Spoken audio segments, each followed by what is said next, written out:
ላምበረት ኮተቤ የነበረው የመንገድ አካፋይ አሁን ምን ያህል እንደቀነሰ ያ አካፋይ መነሳቱ ክረምት በመጣ ቁጥር መኪኖች እዛ ላይ ይወጡ ነበር። በተለይ አንድ ጎማቸው ወደ ላይ ወጥቶ ለመገልበጥም እንዲሁም ተጨማሪ የኤሌክትሪክ መኪኖች ትልቁ የኤሌክትሪክ ፓርት የምንለው ውዱ ክፍል ከኤሌክትሪክ መኪና ውስጥ ባትሪው ነው ያልነው። ትራክሽን ባትሪው ከአብዛኞቹ ከቦዲ ስር ነው ያሉት ወይም ከስር ከጎማ ስር ነው ያሉትና እንደዚህ አካፋይ ነገር ላይ ሲወጡ እነሱ ተጨማሪ የቴክኒክ ችግር ነው የሚገጥማቸው።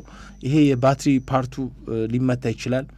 የፈለገ ፓክድ ቢደረግም ከፍተኛ ምት ካለው ለተጨማሪ ወጪም ስለሚዳርጋቸው ጉርጋድም ገብቶ ሲወጡ ይሄ ችግር ይደርስባቸዋልና ቶሎ ምልክቶችን እየተደረጉ ጥገና ቢደረግ የተሻለ ነው።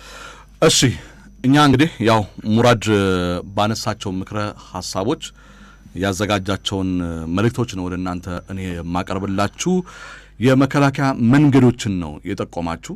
በዋነኝነት ከቴክኒክ አንጻር አንደኛ የጎማ ጥርስ መፈተሽ፣ ያለቁ ጎማዎችን አስቀይሩ የሚል መልእክት አለው። ሁለተኛ የዝናብ መጥረጊያ ዋይፐር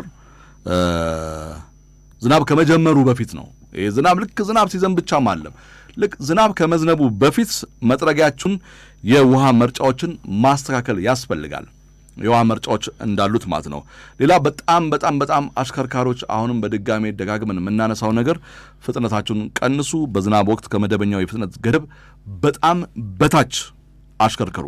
ከተፈቀደላችሁ በታች ማሽከርከሩ ከአደጋ ሊከላከላችሁ ይችላል። ማብራታችሁን በተለየ ሁኔታ አሁን ክረምት ላይ በቀን ዝናብ በሚዘንብበት ወቅት ጭቃ ካለ መብራት በማብራት ለሌሎች እንዲታዩ ማድረግ አስፈላጊ ነው።